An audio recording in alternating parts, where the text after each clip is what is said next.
अस्सलाम वालेकुम, कैसे हैं आप लोग। आज हम जिस टॉपिक पे बात करने जा रहे हैं वो हमारे मुल्क में कम ही डिस्कस होता है। हम बात कर रहे हैं एनजीओज़ की। एनजीओ नॉन गवर्नमेंटल ऑर्गेनाइजेशन को कहते हैं, जो एक खुद मुख्तार इदारा है और गवर्नमेंट के अंडर नहीं आता। और समटाइम्स हम इसे सिविल सोसाइटी ऑर्गेनाइजेशन भी कहते हैं। और सबसे इम्पोर्टेंट, इसकी कोई एग्जैक्ट डेफिनेशन भी नहीं है। ये कम्युनिटी लेवल, नेशनल और इंटरनेशनल लेवल पर बनाई जाती हैं। इनका रोल क्या है?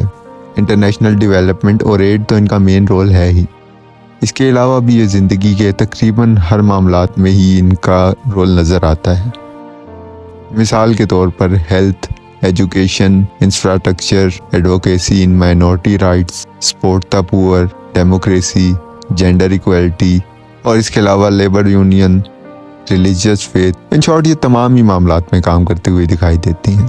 चाहे वो मैरिज हो या डिवोर्स या फिर फैमिली स्ट्रक्चर, हर जगह आपको इनका कोई ना कोई रोल नज़र आएगा। एनजीओज़ बनती कैसे हैं? कोई भी इंडिविजुअल या ग्रुप जिसकी ख्वाहिश हो के ताक़ुब करे सोशल, पब्लिक और पॉलिटिकल गोल्स को, ताकि वो सोसाइटी में बेहतरी के लिए काम कर सके। और इसके अलावा एनजीओज़ को मिलियंस और अप टू बिलियंस का बजट मिलता है डिफरेंट प्रोजेक्ट्स के लिए, जो इंटरनेशनल ऑर्गेनाइजेशंस इनको देती हैं ताकि ये काम कर सकें। इसके अलावा प्राइवेट डोनेशंस भी मिलती हैं। क्या एनजीओज़ वाकई लोगों की वेलफेयर के लिए काम करती हैं? वेल, ये बहस भी किसी से ढकी छुपी नहीं है। कोई इसे यहूदी एजेंडा से तशबीह देता है तो कोई इसे इंसानियत का अलमबरदार समझता है, और दोनों की ही अपनी वजूहात हैं। बहरहाल, एनजीओज़ बाहर के ममालिक से फंडिंग लेकर या फिर अपने ही मुल्क के बड़े लोगों से फंडिंग और डोनेशंस लेकर हमारी मदद क्यों करती हैं, या दूसरे लफ्ज़ों में कहें तो हमें भीख क्यों देती हैं? जब हम गवर्नमेंट को पूरा टैक्स पे करते हैं तो हमें चाहिए कि हम गवर्नमेंट से ही मुतालबा करें कि वो हमारी हर सहूलियात को पूरा करे, ना कि हमें एनजीओज़ के हवाले करके जान छुड़ा ली जाए। एनजीओज़ हमारे लिए काम क्यों करती हैं? डिफरेंट नॉर्म्स क्यों सिखाती हैं? क्या हम एक तहजीब याफ्ता कौम नहीं है? जैसा कि मैंने आपको पहले बताया कि एनजीओज़ को एक बहुत बड़ी अमाउंट मिलती है फंडिंग के नाम पर, जो एनजीओज़ को डिफरेंट इश्यूज़ पर काम करने के लिए मिलती है, और ये काम टेम्परेरी तौर पर होता है। इसीलिए शायद सोसाइटी में प्रॉब्लम्स कम होने की बजाय बढ़ती हुई नज़र आती हैं। एक बहुत बड़ी अमाउंट जो एनजीओज़ को मिलती है, उसका कुछ फ़ीसद ही लोगों पर लगता है, बाकी इन्हीं एनजीओज़ की नज़र हो जाता है। इसका हरगिज़ ये मतलब नहीं कि तमाम एनजीओज़ ऐसा करती हैं, बट मेजॉरिटी का काम इसी बेस पर चलता है। यही वजह है कि मुल्क में एनजीओज़ की तादाद बढ़ती ही चली जा रही है।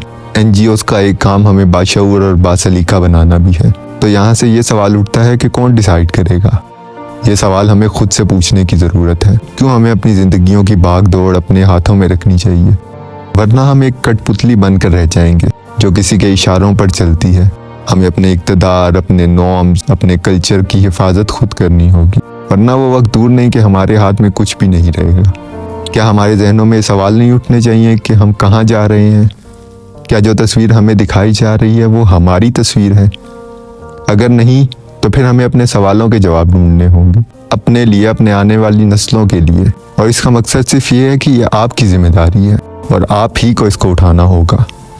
आखिर कब तक हम इन फंडिंग्स और डोनेशंस पर ही डिपेंडेंट रहेंगे? हमें खुद मुख्तार कौम बनना होगा, वरना हम पर रूल करना बहुत आसान है। इसकी जिंदा मिसाल आपके सामने हमारा अपना ही मुल्क है। आप कभी गौर कीजिएगा हमारे मुल्क का कल्चर किस कदर तेज़ी से बदल रहा है, और कोई भी इस पर बात करने को तैयार नहीं है। और करे भी कैसे? हम जिसका खाते हैं उसके खिलाफ नहीं बोल सकते। खैर, हमारा काम था आपको एक मुकम्मल तस्वीर दिखाना, ताकि आप सही और गलत का फैसला कर सकें। अपना बहुत सारा ख्याल रखिएगा। मिलते हैं फिर किसी नए टॉपिक के साथ। अल्लाह हाफिज़।